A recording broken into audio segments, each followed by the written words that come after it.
and settlement. So we have to think about the settlement also, this particular settlement. So net safe settlement pressure, net allowable bearing pressure, and so on. So here it is the net pressure which the soil can carry without exceeding the allowable settlement. The maximum allowable settlement generally varies 25 to the 40 mm for the individual footings. Okay, differential settlement, and there are some table column is given for which foundation and so on. Okay, so this net safe settlement also, just remember that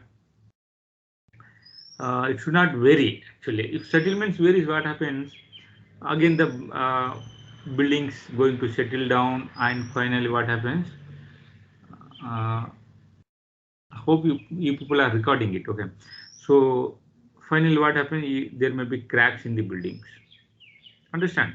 So this is very important. Settlement criteria also very important for our buildings.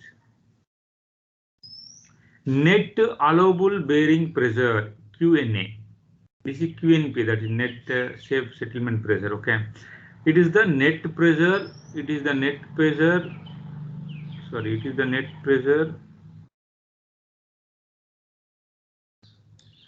It is the net pressure which the soil can carry without exceeding the allowable settlement. Net allowable bearing pressure. The net allowable bearing pressure is the net pressure which can be used for design of a foundation, as the requirement of the design of foundation are that there should be no shear failure and more settlement, as I said. Okay, should also be within the limits. So the allowable bearing pressure is the smaller of the net safe capacity. So now allowable is the smaller of the net safe bearing capacity and the net safe settlement pressure. Understand? So that's what it is given here. And if QNA is equal to QNS, okay, if QNP greater than QNS, we write this one. If the QNS is greater than QNP, we write the QNA equal to QNP. So just go through this one. Okay, so within a short time you may not digest or understand, but you read again and again, so it will give you some feel that why we are doing all this in safe bearing capacity or settlement, all these criteria we are going through. So these are the basic definition we should understand in this chapter. Okay, so which one is gross, which one is safe, which one is net safe, and so on. Okay, so read this one, and as I said, so minimum of the both we will take it. Now coming to the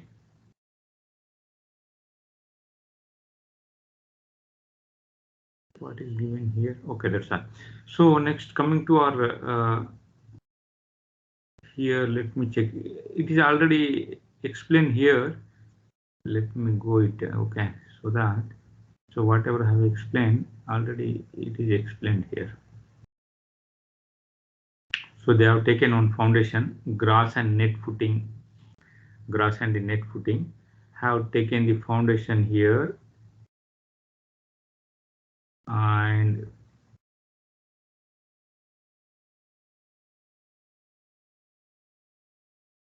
so here this is the footing, right? This is the load applying.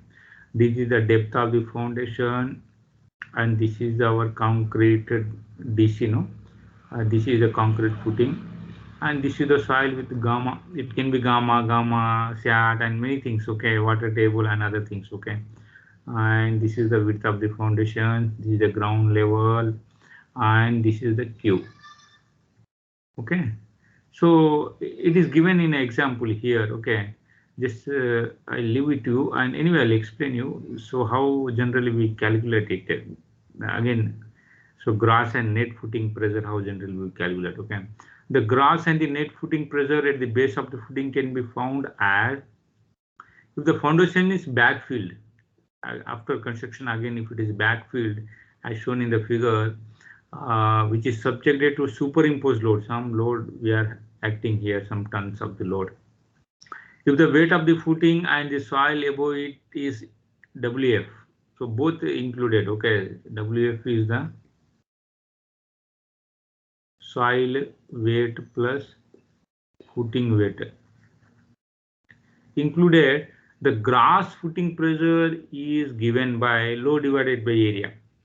Gross, okay, QS. So load is Q plus WF divided by this footing area will give the gross. Right. Now again it is explained that how we get net and other thing. Okay. So next we'll see.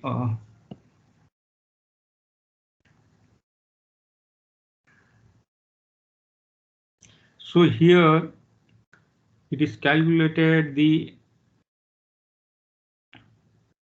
gross, as I said, Q by A, and again it is divided. Here what is they have done it, WF is nothing but the first concrete, and we have done the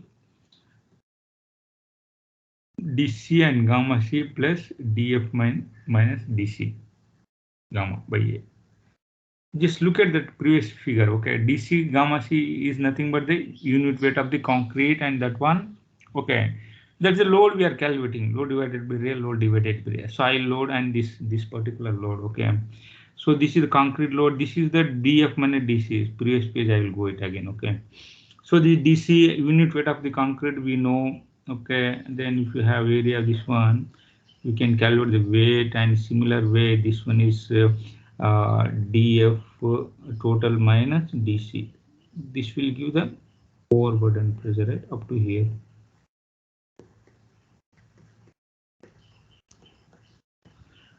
Understood. So likewise, in this basic definition, what we are learning is what is gross, what is net, and so on, how to find out, and so on. Okay, suppose you have concrete and footing. So here nothing but this is the thickness of the footing and unit weight of the soil gamma, and this is the superimposed load and the unit of the concrete here. Understand? This is the concrete here. Now the net, how we get net pressure is equal to the gross minus gamma dF. The net footing pressure is equal to the gross footing pressure minus overburden pressure. What is that overburden pressure? Overburden pressure nothing but the gamma into dF, that we know. Okay, so again we just deduct from that one, then slowly what we will get it, this equation will get it. Okay, after simplifying this one. So if the difference between the unit weight of the concrete, assume 24, and this soil is suppose 20, then what we'll do, we can simply neglect this particular term. Okay, if the unit weights are same, and then this becomes 0 if you take 24 24 or 23 20 20. So then what happens, this equation becomes Q by A. What does it mean? The net Qn is the net pressure is nothing but by Q by A. Q is the superimposed load, and the area, if you divide, forgetting all your soil, in a short we can say that Q by A. Okay, thus the net footing pressure is equal to superimposed load divided by area. That's all. That will give the Qn. That's what is a simple thing only, but they have elaborated it. Okay, how to generally we calculate the safe. How will get the safe net footing pressure should be less than or equal to the net allowable pressure. So here, thus the net footing pressure is equal to the superimposed load divided by the area. The safe, for the safe design, the net footing pressure should be less than or equal to the net allowable pressure. I'll read again. For a safe design, the net footing pressure Qn should be less than or equal to net allowable pressure Qna. We have seen that. Okay, that means it should follow this criteria. Allowable to this. Understood. So these are the same basic definition. One thing you should understand that net means we are deducting gamma dF from the gross, and directly you can write it out. Okay, if the unit weights we are just neglecting it, Q by VA we can write, and if the foundation is not backfilled and all, again it is given. Okay, so that again you can go through. We'll go to next. This particular Rankines, not Rankines, will go. we'll go to this particular, I think it is given Bandit's bearing analysis. That's what's given in. Anyway, we'll come back to that. Then here in this particular chapter, this Terzaghi's bearing capacity is very important in this particular chapter. First Bandit we'll see, then we'll go for Terzaghi's, because Terzaghi is the father of geotech. Okay, so whatever he has given for bearing capacity, those equations are very important for your GATE exam, competitive exam, for our exam, semester exam, and so on. So before, because he has derived something from the Bandit's, okay, this analysis also, that's why we are discussing this one. Now what we'll do is we are okay with our basic definition, okay, whether it may be gross ultimate bearing capacity, gross bearing capacity, net ultimate, net safe, gross safe, and so on. Just read little bit, again read again and again, so then only you'll understand. Okay, if I again go and teach you again, it will be same thing for you. You have to sit and understand it properly. What are these things are all about? Okay, so one reading from your side is required to understand that one. So those, don't get confused with those terms. Like allowable, why allowable we are telling, why safe, and other things. So think, imagine, think, and generally we go for ultimate bearing capacity only for our design and all. Now coming to the bearing capacity, how generally we will find for our footing ultimate bearing capacity. So those basic terms we know now. Okay, how to find out those basic terms. Okay, that's very important. Okay, how to find out the ultimate bearing capacity now. Definition we know. Okay, it is the ultimate pressure it carries. Okay, before failing to shear. But how exactly will carry calculate it? How exactly will calculate it? That's very important. So that we are going to see now. So here many people have given their analysis, and I'm going to teach you which is important for us and which is included in our syllabus. So first we'll focus on this one. So Bandit gave the theory for the penetration of the punch into the metal. So he has used the punch, a footing like a punch. Okay, not consider the footing, punch into a metal. The theory can be used to determine the ultimate bearing capacity of soil also. So if first he has given something like, it is a punch, right? This is a soil and this is a footing, right? It's like this is the footing, suppose. So it is trying to punch it on a metal. So our soil. So like that, those theory also can be applied, he says. The analysis is based on the assumption that the strip footing placed on a ground surface sinks vertically downward into the soil at failure like a punch. Okay, so remember this one, it's like a punch. Figure 23.5 shows the failure zones developed below the footing, the soil in the wedge shape zone 1. Okay, that anyway we'll see that photo. So soil, this zone 1 is a wedge shape. The soil is in a wedge shape zone 1. Immediately under the footing is subjected to compressive stress. At the footing, as the footing sinks, zone 1 exerts pressure on the zone 2 and zone 3.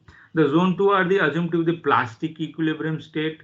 We know that what is elastic and plastic. Okay, elastic means it's not failed. Okay, plastic means about to fail. That we have seen in our earth pressure chapter, when the soil is in a plastic state. No, when the wall is trying to move away, then it reaches the plastic state. That means it won't go back. Okay, elastic state. So it will form a failure plane and it will try to fail it, whether it may be vertically, horizontal, whatever it may be. When the soil say in a plastic equilibrium, in the sense it's about to fail. The zone 2 pushes zone 3 upward. That means zone 2, anyway, we'll see, try to push zone 3. Using the theory of this plasticity, Bandit developed an expression for the ultimate bearing capacity for a strip footing. Here we noted we are using the strip footing only. You know the difference between strip and what we are discussing here is the isolated footing. Okay, so he has given for the strip footing. So along the wall we have most of the, even Terzaghi also says, because olden days, they use this strip footing concept, and you see our buildings are most of the buildings are on strip footing. There was no theory on the isolated and other things. Okay, so if at all they are asking the exam, you should say it is strip footing only. whatever we are deriving it for that, but can be used for our this one also actually now. So assuming strip footing, assuming the curved part of the slip surface of the shape of the logarithmic spiral, okay, curved part will become the logarithmic spiral shape for a purely cohesive soil. Okay, that anyway now we'll see that where is that, where is this particular thing is all about. Okay, now I'll focus on this one. So this is what it says.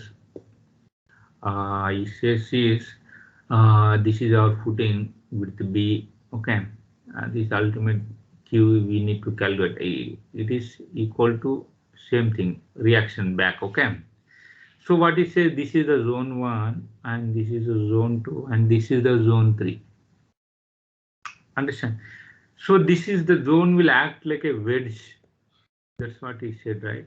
And this zone will try to push the soil and this second zone will try to push the soil. So he has divided into 3 zones. This will behave in a plastic state, okay, and this may be in an elastic state. So here what happens, so this is in a spiral, logarithmic spiral, and this is a straight line only. What he says is these are the obviously the looks like a failure plane, whatever we have 45 degrees plus 5/2, 45 degrees minus 5/2. Okay, so for a this will be spiral form for a phi equal 0. That means for a clay type of soil. For a clay type of soil, okay, the spiral become circular arc and gives the following equation for the ultimate bearing capacity. So actually it is a spiral form, but that's what it says, right? So previous things will go.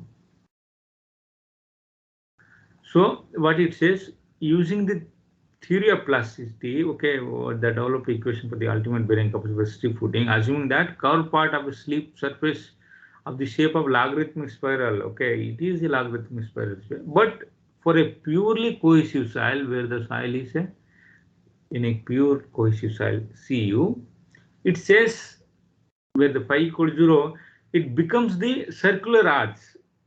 This may be act as a circular arch. Understand? And he has given the directly he has given the equation for that one.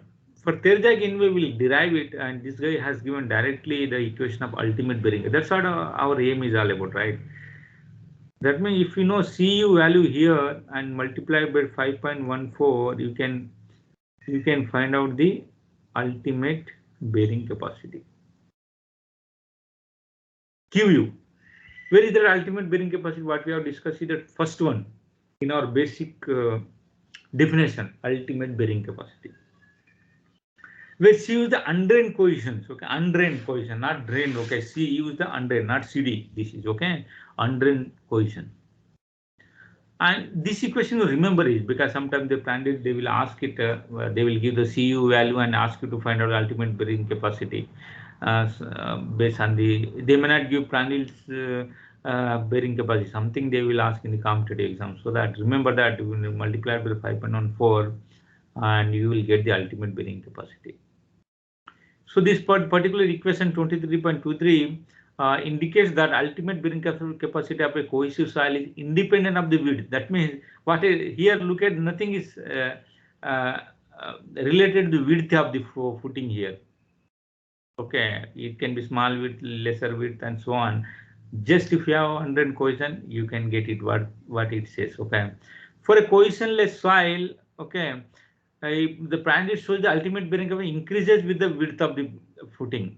So B, the width also come into the picture here for a cohesionless soil. Okay, for cohesive soil, it is independent of the width of the footing. But in the cohesionless soil, he has given one more equation. The theory is applicable for the footing at the surface. This is very, very important actually. Somewhere I read it in the GATE exam while I was preparing. So this Prandtl equation is valid for with the footing at the surface. That means who is going to construct this footing over the surface? Our main aim is to punching and all. That's the drawback of this actually this theory. That's why Terzaghi theory is very famous. So this is the ground surface. So what he says, this theory is applicable for the footing at the surface. For the footing at the depth of df below the surface, an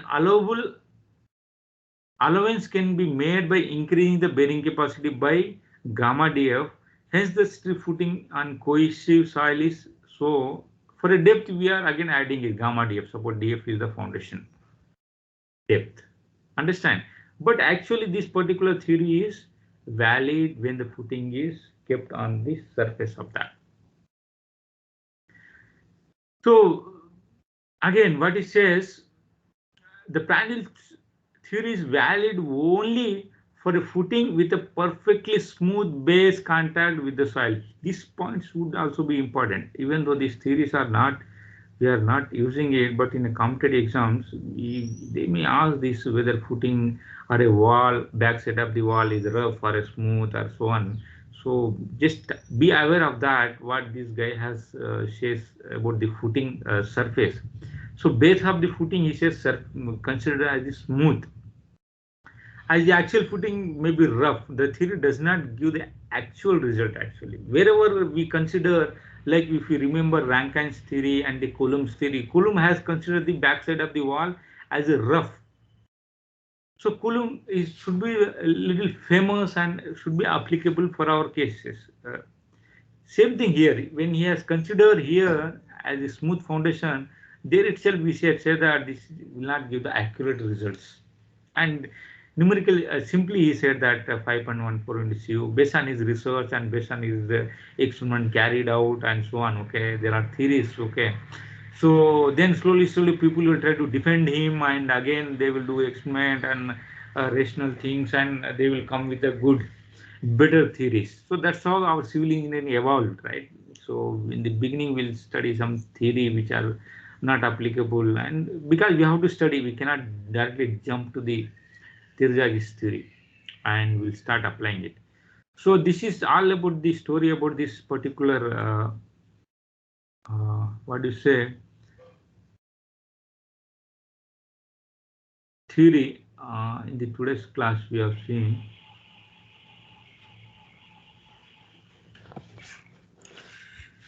So now what we'll do is now previous there are some other guys also who has done it for this one. Rankines and other people are there. Okay, that also we'll see. What is the time now? We can stop today, and we will take this Terzaghi's theory. Actually, that is very important for us. Please start reading it, and slowly as we are this time we are going very slowly, and I'm very happy that we are covering everything, and I'm going very less. I mean, very slow, and I'm just giving time to read and understand this particular subject, because you would see so many questions it would be asked for your competitive exams in this kind of subject. Okay, Geotech Engineering 1 and Geotech Engineering 2. So keep preparing well. That's why that's the motto for setting up the question paper like objective, so you will be trained well. Otherwise, what is happening is no